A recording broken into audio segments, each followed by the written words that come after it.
The violence of stereotypes. Thank you, Kate, for bringing up this very important topic. Yes, let's dive in. So just to preface it, racial trauma, it doesn't always come from the big obvious moments. I know we've talked about that often.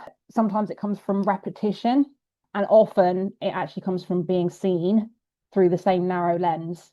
Yeah, over and over again. Not because of who you are, but because you've been racially assigned to represent. So that could be the strong one or the aggressive one, the intimidating one, the one who needs to be handled, managed, prejudged, all that great stuff.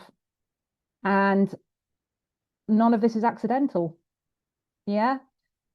Those aren't random misunderstandings. Those are actually stereotypes with a history. So it's been built over time, reinforced through media, institutions, everyday interactions until they start to feel normal. And I'd go as far as to say expected, even. So when your humanity is constantly filtered through these assumptions, your body doesn't experience that as neutral, it experiences it as a threat and as something to brace against, navigate, and survive. So when we talk about stereotypes in this And episode, what's the thing? Yeah, what's the thing about stereotypes? It's one characteristic about stereotypes. so we're not talking In about my something mind, I think you general. can't escape them. Yeah, Well, it's not escape them. surface, and it's something that sits right at the No, yeah, you can't escape it. So whether you believe the stereotype or not, it's just one of those things, just like race or gender, you can't escape it. It's something that's always with you. So people see it before they even open your mouth, is all I was going to say. yeah, So even exactly. if you, yeah, that's Yeah. all. And it didn't start with you. Yeah. Let's strip this right back because stereotypes did not start with you. Yeah, they don't start with just that comment at work or that look you couldn't quite place or that moment you felt yourself being assessed. Yeah. They've been here long before you ever had to navigate them. Yeah. So no, they're constructed narratives built over Mhm. time, obviously to explain, control, and justify how certain groups are treated. Yeah. And when it comes to race, they were never random. Black people being labeled as aggressive, overly strong, less sensitive, more physical than intellectual, just a few examples. Those ideas didn't just appear out of nowhere. Yeah, they were created to make inequality make sense and also to make mistreatment feel acceptable. Yeah. Well, that's the thing about characteristic about stereotypes, I guess I call them characteristics or qualities.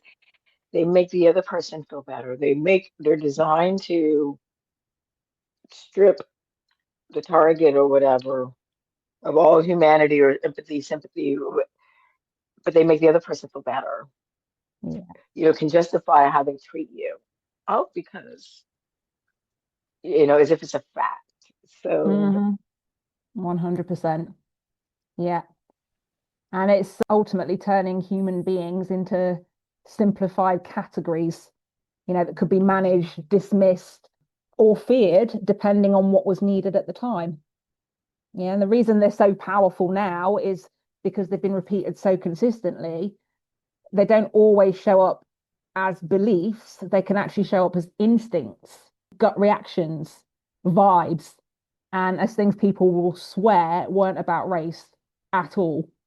Yeah. But we know, and your body knows better. Yeah. Because when you're on the receiving end of that, you're not being seen, you're being processed and analyzed like you're some sort of fucking exhibit, is honestly the way that I think about it. right, you've been profiled.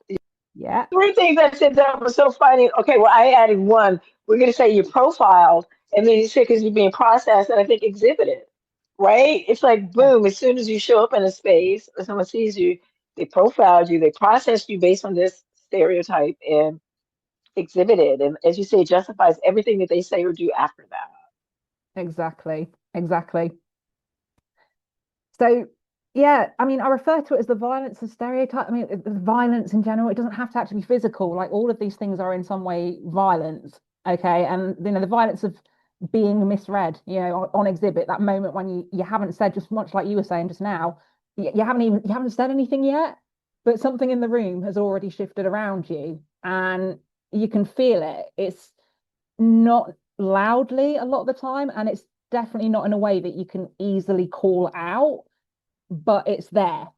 Yeah. And I'm not saying this is the only type because some are actually loud, but the reason I'm bringing this one up is because I feel like this is often the more dangerous of the types of being stereotyped or misread.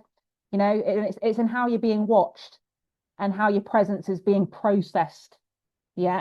And just like that, you're aware of yourself, like how you're standing, what your face is doing, what your tone might sound like when you do speak.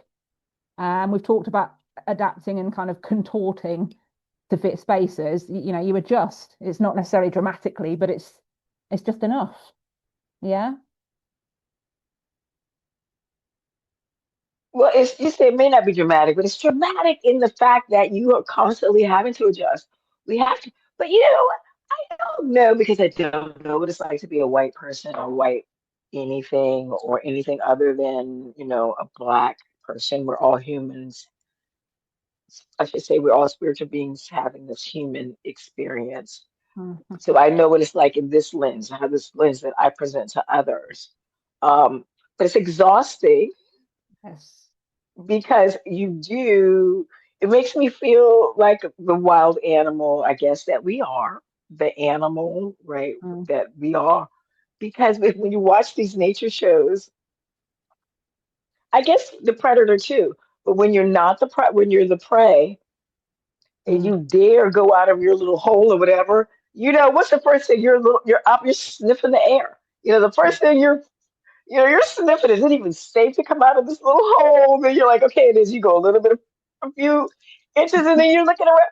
That's how we're operating every day. It may not look like that, but if we were to be slowed down and studied by the microsecond, maybe we are having that reaction. Our senses, because our senses are reacting, yeah. right? We can feel energy change. Hair will stand up. Goosebumps will come on your skin. Something will happen. Your breath will shorten. Your stomach Mhm. will tighten. Your pulse rate will um quicken. So if we're constantly doing that for every situation, it's exhausting. You Yeah. talk about it before. We're in chronic. It harms us in so many ways. But I just Exactly. had that visualization of a little, I don't even know what it would be, but a little anything that burrows themselves under the ground. They come up and the first thing they do is sniff the air. That's Yeah. the same thing I do when I walk into a networking room that's not Yeah. full of black people. Let's put it like that. You walk in differently when it's full of black people. At least Yes. 50-50, Hmm. at least 30%. Yeah. I think once you're 20% or less, you start, it's different. It's very different. Yeah. And again, for every person, so I can talk about me with my global experience coming from Washington, D.C., when it was chocolate city, where you were always in the majority, to going to now living in Sweden. It wasn't Mm. like from that point to that point, but different places along the way, including Yeah. different states. So going from, ooh, you're nurtured, to this is your town, to what are you doing here? Literally being asked, what are you doing here? Mm. Because you're the only person that looks like you. Yeah. So yeah, wow, it's all because of stereotypes. So much of it. And Yeah. okay, yeah, and it's violent. Mm. So yeah, I think that's why I mentioned it because you said violent, and people might say, "Oh, that's traumatic," and you don't mean violence like, "Oh, it's a get somebody is actually hurting you." Yeah. Verbally, violence can be Yeah. verbal or physical. Yeah. And result, it's mentally It's violent, it's violent because emotionally what violent. Yeah. All of those exactly? things. Yeah, All of those things. And the yeah. thing is, when we're talking about this stuff, we're not being dramatic, we're being precise. I'm just going to put that one out there. you know, Thank you. Because we're I being do tend to precise. feel like, oh, people think you're being dramatic. No, we're being precise. Exactly. Kate picked that Exactly. word for a reason. Exactly. You know, and this is the part that people don't always see because you're not just moving through that moment or these moments as yourself. You're moving through it carrying other people's assumptions about you. And there are assumptions that say, be careful how you come across. Yeah. Don't be too direct. Don't give them a reason to misread or, consistently exhibit and pick you apart. So you might do things like soften, you might smile a bit more natural, well, a bit more than you naturally would, because that moment's just become really basically fucking awkward. Um, Maybe you add warmth where it doesn't feel necessary, or explain yourself before there's even been a misunderstanding. Not because you're unsure of who you are, but because you already know what you could be turned into. Yeah. It's like falling into, you can get into the trap where you have to, what the stereotype is, like, uh-oh, I know, they're about to call me an angry black woman. But you know what? Maybe you are justified and you think, okay, I'm not going to make a big deal about this. Mm, That's a dilemma right there. yeah. Yeah. And I don't know, Kate, if that's, I'm trying to think, I'll be quiet while you go on. If that's ever happened to me, have I ever tempered or monitored my reaction because I didn't want to Mm, be who they thought I was? yeah. Chances are this will spark something, and I know there have been for me. Um, and the thing is, do if you don't do that, like kind of like that work, that extra labor, if you just show up as you are, you actually oftentimes risk confirming something that was never true about you in the first place. So now you're in that kind of quiet tension of be yourself and be misread, or manage the perception and feel the disconnect. Yeah, we talked about how the cumulatives of this stuff can disconnect you from yourself. Yeah, over time, done enough. Yeah, so it all feeds into that again. Yeah, that catch 22, Yeah, yeah, if I do, and then if I don't. yeah, It's a real fear. If I speak up, I might lose my job, depending on the situation. I could lose this relationship. yeah, I could, we fear the consequences. And oftentimes we take the consequence that hurts us the most by yeah. staying silent or modifying our. That part, that part, and I love what you just said because that feeds like kind of directly into the next section or component I was going to bring up, like internalization. Yeah, we've talked about this in terms of other pieces of this puzzle, but it's really about how stereotypes can actually get under our skin. There's a reason that internalization feels invisible, and it's because it doesn't really announce itself on the first go. It can actually take several loads. But it comes in quietly. Yeah, it's over time, and it's kind of like water, like wearing away rock. Yeah, like erosion, like that. That's gradual. It happens over time. And I've brought some research to back this up, of course. We've got a 2016 UK longitudinal study from the Institute for Social and Economic Research. Um, and it uses data from the UK household longitudinal study, showed that cumulative racial discrimination, yeah, also known as stereotypes in a lot of cases, predicts poorer long-term mental health outcomes. Yeah. So again, you can see how all these things link in, these cumulative effects for ethnic minority adults. Yeah. So what that means is it's the ongoing repetition that gets under the surface. Yeah. Hey, I wonder, were you planning to maybe give examples of a couple of racial stereotypes in the UK? Because I wonder if they're the same that would be in the US. I don't Yeah. know how Okay. So universal they are. strong black woman, we definitely get that one. I don't know. Do you think that's Shared. yep, Okay. shared. Yeah. Shared. Uh, Okay. Definitely aggressive or intimidating, whatever version again fits the agenda. Yeah. I mean, I actually literally had this the other day at work with a customer. Fortunately, I'm on a team that one supports me first. Yeah. Two, it was a case of her getting ejected as opposed to me. So this is what, because I was a bit worried. I'm quite new to this day job, basically. So I wasn't really sure how that was going to go. No offense to my colleagues, but I've been in other places where things like that just don't work out as well. Fantastic. They were absolutely fine. They were on my side and basically we were all right. But the customer thought she was going to play that one by calling me aggressive. And the reason for this aggression, it wasn't aggression. I might have been a little bit blunt, but she should not have been taking up 3 tables and expecting me to guess which one was hers and who was having food. I mean, I think that one's basic. Yeah. But yeah, and she'd been eyeballing me the whole time that I'd been in there as well. Like she'd literally come in, she'd been eyeballing, Okay, now making this stuff. thing, okay, and here's the thing we were just mentioning, how when we go into a space, we know how the space absorbs us. So you Yeah. picked up on her, you had already picked Oh, up straight away, straight away. that Yeah. right away. Yeah. And then so you weren't surprised when it turned out to be a problem. Not at But all. the pleasant surprise was your That my colleagues weren't team crazy. They supported were me. like, Yeah, exactly. Exactly. Even checking on the CCTV, like before I got up to the office to just have the chat. The reason that I even got into the office, I wasn't pulled in. It was actually my colleague who just said, I saw some of that. Now let me go take care of them. And let's just go up and just hear your side. Yeah, because the customer went and complained. It's like, well, she didn't get anywhere with that because but they they hadn't. always do. They want to get you fired. They Oh, always they do. want to do They're like, because oh, they I'm know taking what your they can do in that situation, right? And it's exactly what we've been talking about. Yeah, yeah, 100%. But my team are on the right side, basically. But that doesn't okay, always let's help. make this okay, thank you and let's make this a case study. So then how did you emotionally process all of that Yeah. in the moment and after? Yeah, well, so I mean, look, I'm there to do my job. That's the first thing. Okay, so I've done enough emotional work, and again, we've talked about this. Measures for this don't necessarily exist. It's going to be different per person. I'm saying that as a disclaimer, so anyone listening to this doesn't think shit, I should be there. We don't know that yet. Maybe there's a bit more work to be done before you can be, and we'll get there. That's what we're doing this for. Um, but I'm there to do my job. So honestly, I've seen this enough times. I really don't give a flying fuck. I already know what this is about. Yeah.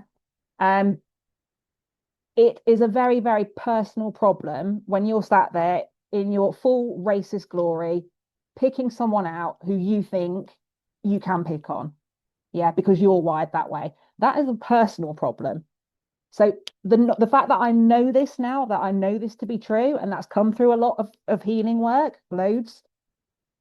It, I breathe in, I make sure I breathe out longer, and I am not going to let that get to me regardless. Yeah. What did help? I'm going to repeat this. My team are on the right side. Yeah. So there's stuff that one of them saw go down. Two saw that I wasn't losing it because I already said I'm not. I know what and who you are. You're not worth my emotional investment in general. But they read the situation from the outside and said, come and sit in the office and let's hear your side as well, just straight from your mouth. So the other part of the emotional processing there was that I had the right people to go and say, and with no filters, exactly how I felt in that moment. Yeah. Um, but in terms of how I'm personally dealing with it, I'm just not surprised by it anymore. I think it's kind of I've built up a kind of an armor in a way, and I don't know how to describe said armor, but I've built this armor where you can only bother me as much as I allow you to. But if you are going to step on my professional turf, you will be the one getting ejected from the building. Yeah. So it's a very roundabout way of answering that, but that would be my answer. No, and I appreciate that because you talk about all the places, the pieces of it, and of course everybody is going to react differently.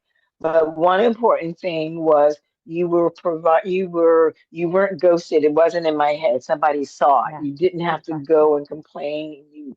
You didn't have to think, even if you were gonna hold it in, even if she wasn't gonna complain. Yeah. It something happened to you and you were validated, it was witnessed and you were validated. And as you say, that's a great, I don't know, work environment. You're lucky. You say you've Yeah. been in places that wouldn't have gone I've been that in way. so many places like this has Yeah. been the out of all of them, I would say this has been the one where and also because that happened, that I have complete confidence that if things like that do happen, I will be supported, you Yeah. know. So that And then, helps. It can take a yeah, lot of and can that's take a lot of time before you find that. I will say that. But if you have got environments like that, even better, you know. even better. And here's the thing. We recognize that if you don't get that kind of support, we don't just say quit, Yeah, because that's not what we're saying. We've all been in places that had to endure situations where, because we have to. Um, but when you do get in a place like that, add that to your gratitude to, okay, I'm grateful exactly. for colleagues. Let them know. Did you tell them I'm grateful for Yeah. colleagues like you? Or Oh, you probably said, thanks for having my back. I told How did it, them, and we had hugs. And then also, I'm journaling every day. They hit my gratitude list the yay, following day. That was a graveyard shift, so I weren't doing it that night. But fantastic. I woke up the following day, and that was one of my first gratitudes. 100%. Yeah. Awesome. Yeah. So yeah, Great to hear that, because we are talking about real life experiences. So thank you yeah, for sharing that. It's always yeah, brave. my pleasure. We talked about oversharing. You said, yeah, you said, oh, I can share within boundaries. So, Yeah, I decide what I share. So thanks for sharing that, and that it yeah, didn't ruin your day. And sad to say that it wasn't the first time, but good no, to know that you built up a resilience to exactly. foolishness like that. Yeah, exactly, exactly. And I will reiterate, it is again, it takes the healing work to come to places like this, kind of, mentally, emotionally, definitely energetically. And really, it's that I've made a promise to myself that I keep this front of mind, every time something like that does happen.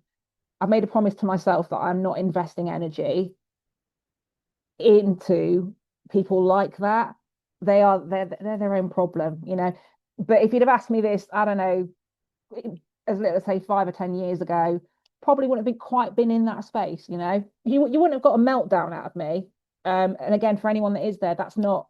By the way, we're all in different stages, but it wouldn't have been quite that. I think I'm going to say like definitely resilient, but like a robust set of armor. Like I'm there now. I And mean, one, maybe you would have cried, or it would have yeah, stayed with you later. it would have It would been have out of happened sight, different. but yeah, I Hmm. probably would have. But yeah, no, that it just didn't really affect me past that kind of moment, really, because the rest of the shift went on. It was a good shift. I'd been supported. I felt great about that. So she was microscopic by end at night to me. So yeah, Well done, and thanks again for sharing. And in like the work I do, you responded instead of reacting. yeah, yeah, And very good. That takes a lot of work to get to that point. And you're exactly. there. And again, you can have a situation where you're reacting instead of responding. And it's not like, shoot, nobody gets 10 out of 10 all the time. Life is Mm, life, and it's great that you even know, okay, this is the type of situation that doesn't demand any kind of yeah, anything. So well done. Now, I didn't mean to take you off, but I think these no, moments fine. take you off your track, because I know you had a Yeah, lot of information you want to share with us. But I think the most important thing we can share is real life situations and how we dealt with them. Because that gets people to exactly. think, oh, wow, I want to be like that. I could have Yeah, done that. I'll do that the next time. Or, yeah. hmm, Lived experiences it's where you just something to motivate think yourself. about. Yeah, yeah, And even the chance to think, maybe I'll be that colleague that actually notices something like that the next time. I'm going to be that colleague that, Kate's talking about, that I'm going to be getting that hug, that group hug, because yeah, I didn't let something slide. Because at exactly. some point in our life, we've all seen something that we said something about that we didn't Mm, yeah, at some point in our lives. So thank you. That's a lot of lessons on a lot of things there. And to the employer for creating a space where the whole team feels protected. yeah, So well done. exactly. Big shout out. My manager knows about this podcast, so I hope she catches this episode. I'll point her in the direction of it.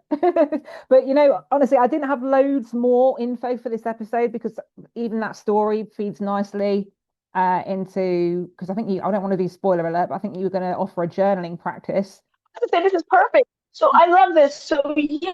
And I'm not, well, for once I don't feel, I'm not like crying. This is an empowering Yeah, episode. So thank you for this and for letting us recognize this. And yes, I'm going to take my camera off because I'm not going to be a distraction. We're just going to do very quickly a breath work and meditation. And yeah. can't Woo! wait. I Can't, love when I feel good when we do these, because we do talk about everything. So not to make light of it, but we have a mindfulness practice, and I entitled it "Returning to Your Full Humanity." So if you're not already sitting comfortably, do that. Your feet are touching the floor. Of course, if you decide I want to lie down for a minute or two, do that. If your eyes are open, consider closing them. Remove your glasses, soften your gaze, and just inhale and exhale one more time.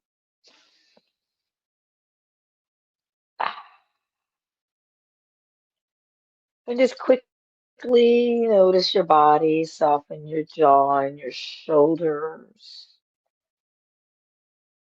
And I'll leave you with this, knowing that stereotypes can make your body tighten. They, as Kate said, they make us feel watched, misread, reduced, forced to explain ourselves. So right now, this is a reminder I want you to repeat. I am more than what people assume.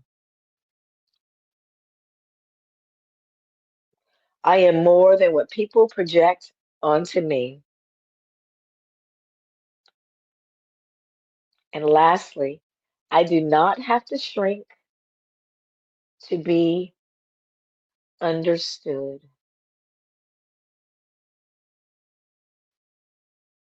Access one last inhale and exhale.